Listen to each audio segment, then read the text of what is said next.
I would like to speak to you today about an extension of the subject from the day before yesterday, about inner or esoteric development and supersensory knowledge.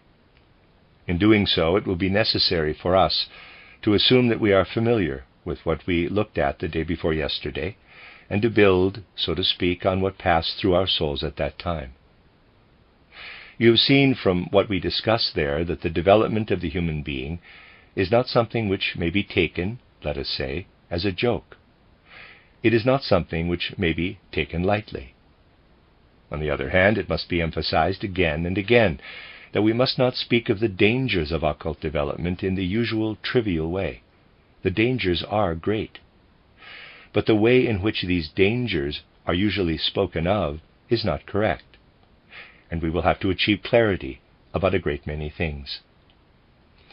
First of all, let us get a more precise idea for ourselves of what happens to someone who has developed through some kind of exercises, let us say through exercises along the lines as indicated in the last lecture, and let us compare them with a person who is not in such a schooling and lives as everyone else does in everyday life. We obtain a conscious understanding in this context when we start, for example, from what we know about the ordinary state of sleep. From the previous lecture, you gathered what the astral body of the human being actually does during the night in the ordinary state of sleep. When a person sleeps, the physical body and the etheric body lie in bed. The so-called astral body, with the I, capital, is out of them. It has removed itself, has left them. And when the astral body is not inside the physical body, when it is not observing and contemplating the outer world through its tools, the sense organs, when it is not occupied by the movements and the work of the physical body, then the astral body can take on quite a different task. It removes the fatigue from both. The removal of this fatigue is its task, and the clairvoyant can see how the astral body works all night long on the physical and etheric body from the outside in order to repair them, so that in the morning the human being feels the restoration of their energy as being refreshed. That is why sleep is such a good doctor, and why a person loses so much who does not have healthy and sufficient sleep. Many things that look like illnesses are only disorders in the physical and etheric body. These disorders remain when the astral body is not able to remove them. But it is able to remove these disorders when it is not in the body, as it is in the waking state, but when it is outside the body. Where then does the astral body get those powers and abilities with which it repairs, so to speak, the physical body? In the last public lecture, I already compared such an exit of the astral body from the physical and etheric body with a body of water in a glass. If you have 1,000 droplets of water in this glass, and these droplets all form a body, that is different from taking 1,000 sponges and sucking up each droplet of water individually.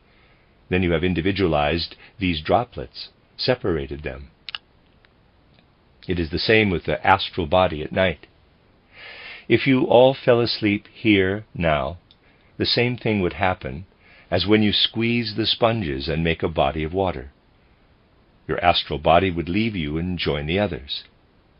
But by joining together, people come into contact with those harmonious great events which are in the cosmos.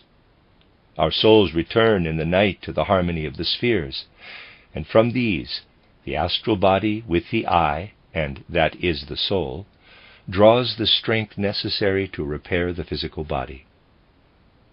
Now, what happens to a person who is given an occult teacher and undergoes occult training? They are given certain tasks. We can only speak in broad terms about these. They are given tasks for meditation, concentration, and so on. What is the purpose of the task that the teacher gives the pupil? It has the purpose of gradually making the astral body see when it is outside the physical body during the night.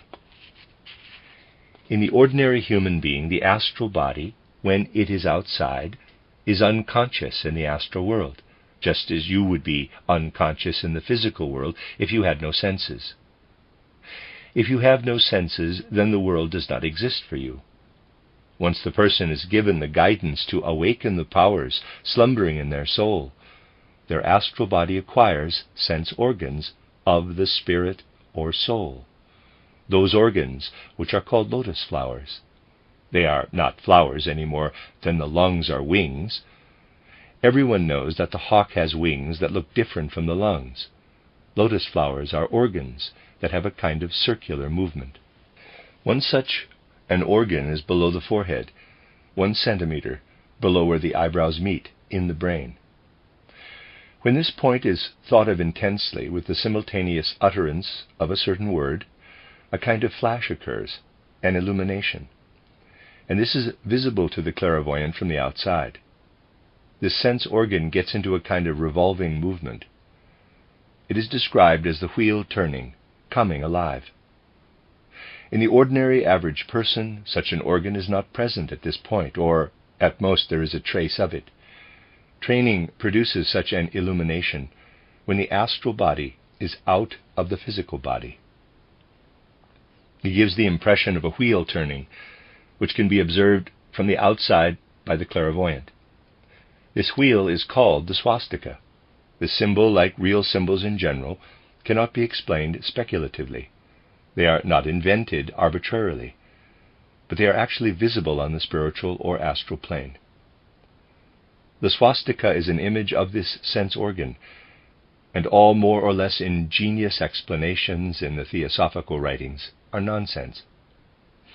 In theosophy, there should not be allegorical or symbolic explanations. That is what we should first discard as a habit. All speculation, all thinking about how things might be, must be abandoned. It is solely a matter of penetrating the world of facts itself. Near the larynx is the 16-petaled lotus flower, an organ on which much depends in human development. Near the heart is the 12-petaled lotus. Further down is the 10-petaled one, and so on. These organs develop through the exercises which the teacher gives the pupil, just as the senses of the physical body are developed through practice, for example, through the influence of light and sound. Just consider the one as a physical, the other as a spiritual process of wholly the same duration. You must not believe that any tumultuous processes, sorcery and the like, can lead a person to develop these sense organs. It is merely intimate processes, learning within thoughts, which have the power within themselves to develop such organs. Here it is important that the person keeps learning again and again which thoughts these are, and that they think of a certain organ in the body, for example, a point in the brain which lies 1 centimeter below where the eyebrows meet.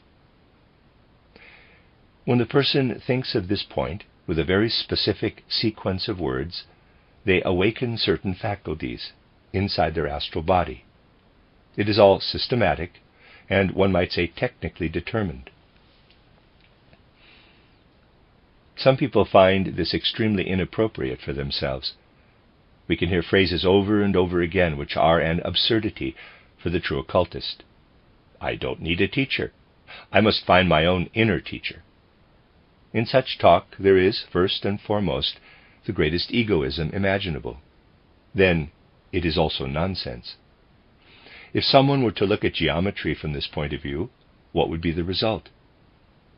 Everyone can find all the rules of geometry through inner development. It will take them many thousands of years, but they can find them. But is there really a need to rediscover geometry? Should we not build on what humanity has found in centuries of work and continue to build on it and benefit humanity, which has given us so much knowledge?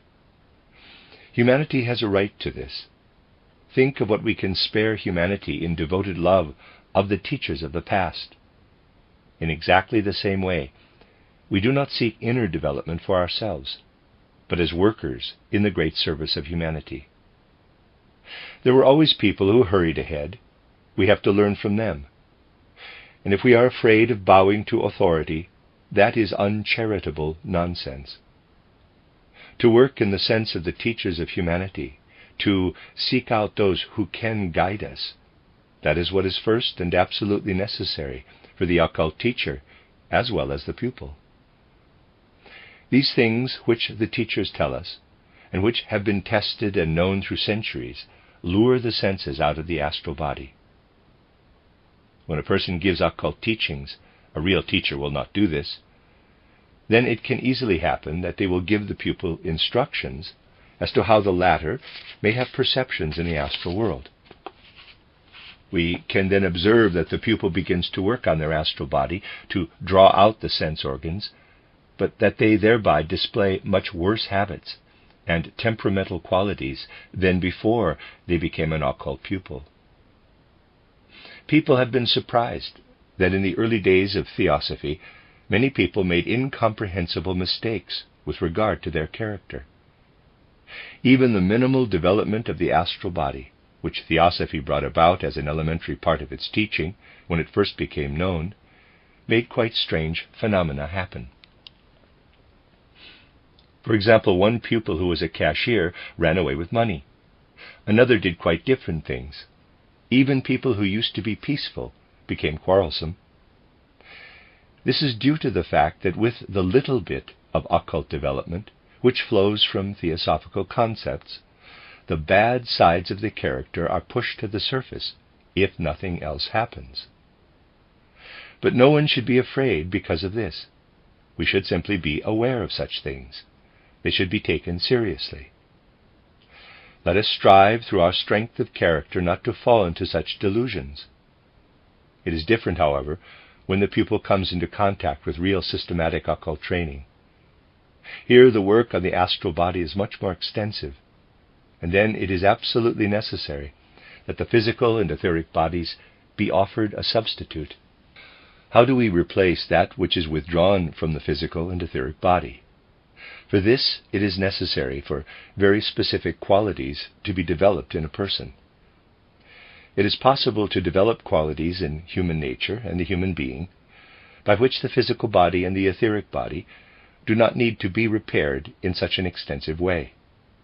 Think of it as doing something during the day to strengthen the physical and the etheric body, to mend them so that they oscillate through their own sense and rhythm in harmony with the great cosmos. Only then are you able to use the forces for the astral body itself. And this must be done. It does not need to be done at once, but the time will come when it must be done. When the teacher says, "You must concentrate your thinking," they do not mean merely ordinary thinking. When you are told you must sit down, take an ordinary thought, and reject any other thought, think it as intensely as possible with the rejection of all other thoughts, then the human being must overcome a certain inner resistance. It is this process of overcoming that is important. It is not the object that should be of interest and captivate us. It is easy, for example, to think of Napoleon, but very difficult to think of something like a match without interruption for a longer period of time. That is the essential thing. Then you will see how, after some time, you will gain a certain inner strength and security. You can already feel by inner experience whether it has had its effect. Then you have to move on to initiating actions that you certainly wouldn't have done otherwise.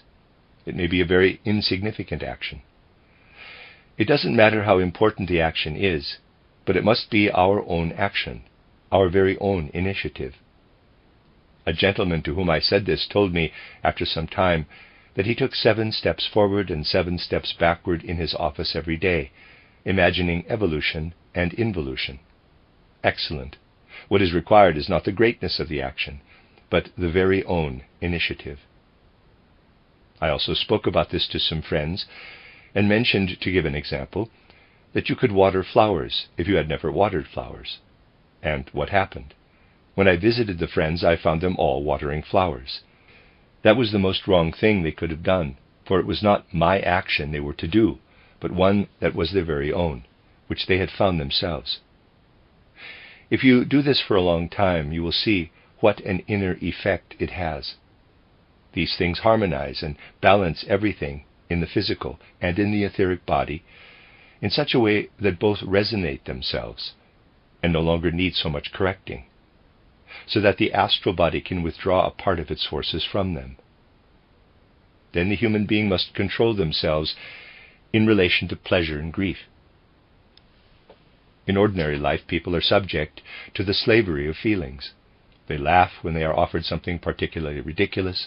They cry on some sad occasion. The pupil, however, must be in control. They must not allow themselves to be controlled, but must in turn control pleasure and grief.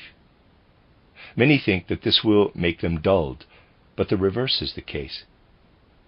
In this way we overcome pleasure and grief, that is, that which is egotistical pleasure and egotistical pain. We must find a way to crawl into other beings, as it were, in order to feel with them. No one should let themselves be kept from this exercise for fear of becoming dulled. They will feel with greater subtlety. A fourth exercise is the one I prefer to characterize by telling a legend. This legend is from the life of Jesus Christ. It is not found in the Bible, as many others are not. It is from the Persian. Once, when the disciples were walking with Jesus Christ, they saw the half-decayed carcass of a dead dog lying on the road. "What a horrible carcass," the disciples said, and turned away in disgust. But Jesus Christ alone stopped and looked at the carcass and said after a while, "What splendid teeth the beast had." He saw the beautiful teeth on the ugly decaying carcass.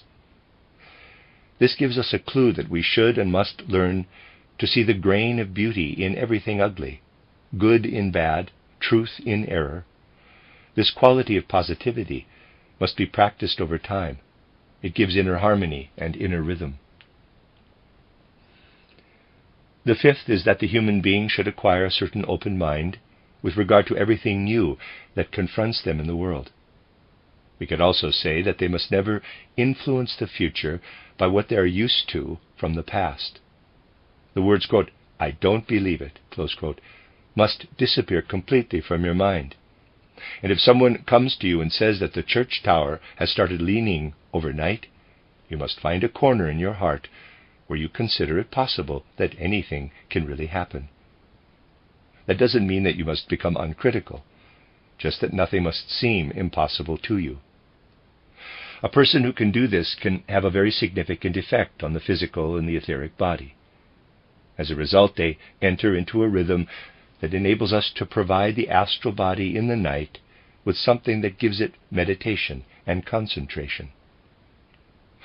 For human beings will only gradually be guided to true, real theosophy when they understand in all instances why everything happens in this way and not otherwise.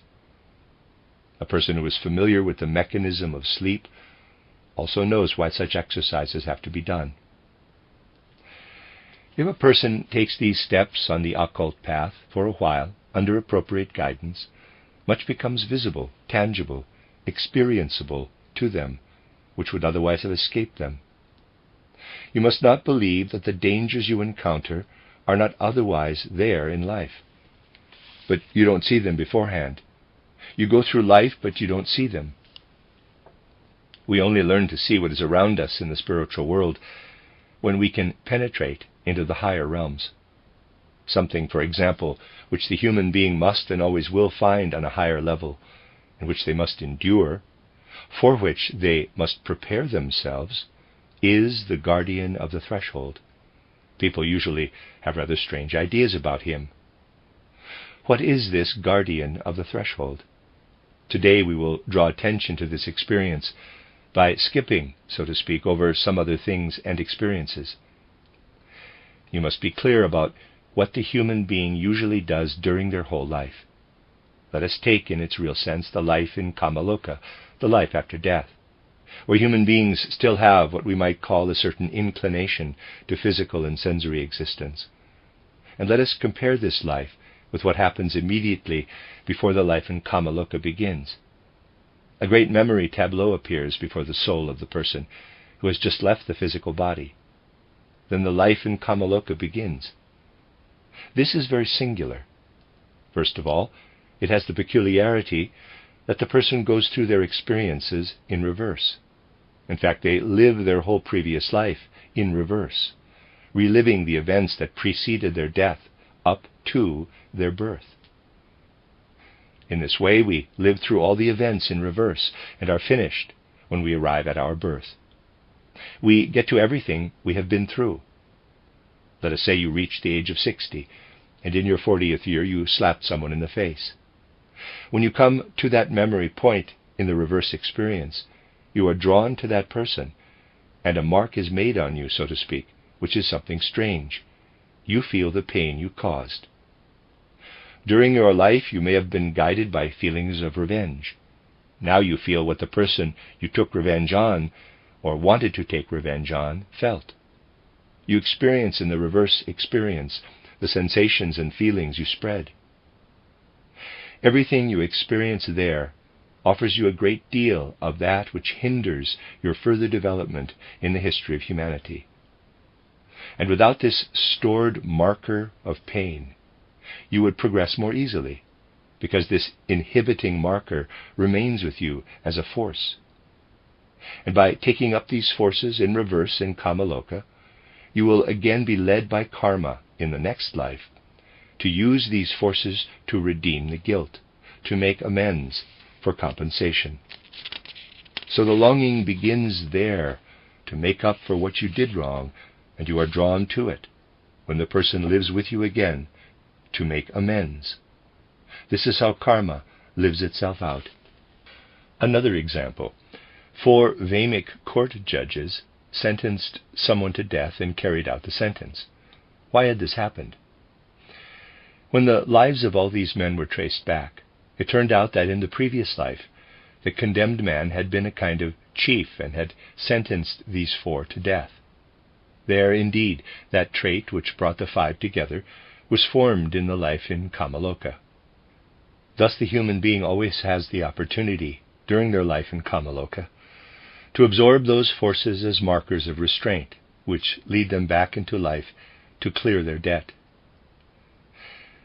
After the human being has passed through Devakan and is to enter physical life again, you have the counter-image of what happens immediately after death. Now you have a kind of foresight, a kind of preview of this life that now awaits you. What the person perceives there, they naturally forget if they have no occult training. There are verifiable cases where people have been shocked by the preview and did not want to enter this life. It turned out that the etheric body did not enter fully into the physical body. In such cases, the etheric body of the head remained outside for a long time and caused a certain kind of mental deficiency. But you must not think that karma proceeds in such a way that we can pay off everything we caused to happen in a previous incarnation in the next one. It is not that simple. Sometimes you have to go through many, many incarnations. If you could look back at any given moment and see all the markers in your astral body that have to be paid off before you can make your ascent to certain heights of the occult, you would see your whole debt account. This now confronts the pupil, and must confront him in an emblematic and tangible form. That which we still have to bear, that which still hinders us, unfulfilled karma. This is the guardian of the threshold. It can also confront us in a quite abnormal way.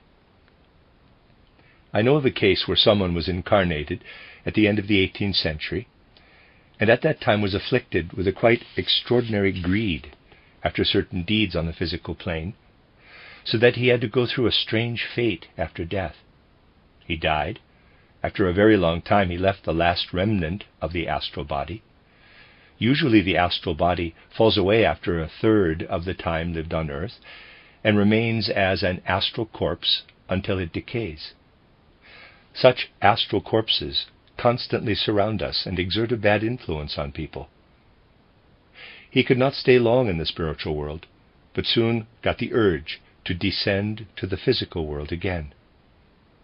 Now a disaster happened to him, which, however, happens very rarely. It can happen when a person returns to physical existence that they find that their astral corpse is still present. This is very bad for them, for then their present astral body is what we might describe as saturated by the previous astral body, which is a terrible fate. They then have it constantly beside them as a double, and this is the abnormal kind of guardian of the threshold. This can happen in special, exceptional cases. But in the case of someone who is on the path of occult development, it is necessary that at a certain moment they should see their ordinary astral body with all the markers of their unsettled karma. And they must seek to settle their unsettled karma by the means which are available for this purpose. This is the true encounter with the guardian of the threshold. None of this is said to make you fearful, but to give you an idea of what is called self-knowledge in the true sense of the word. This is twofold. First, it is the knowledge of what the true self has to carry out. Secondly, it is the knowledge of the higher self. But here, knowledge is something quite different. You can read in the Bible, and Adam knew Eve, his wife. That is an expression for procreation. Know yourself means fertilize yourself with the wisdom within you. Consider the soul as a female organ and fertilize yourself. If you want self-knowledge, then search within yourself. There you will recognize all your faults. If you want to know your higher self, then search outside yourself, for there world knowledge is self-knowledge. Everything is in the sun, for the sun is everything. S-U-N. We have to get away from ourselves. People say to me, "You tell us about development and the like, but we want elevation of the soul, of the feelings." Anyone who says that is their own enemy.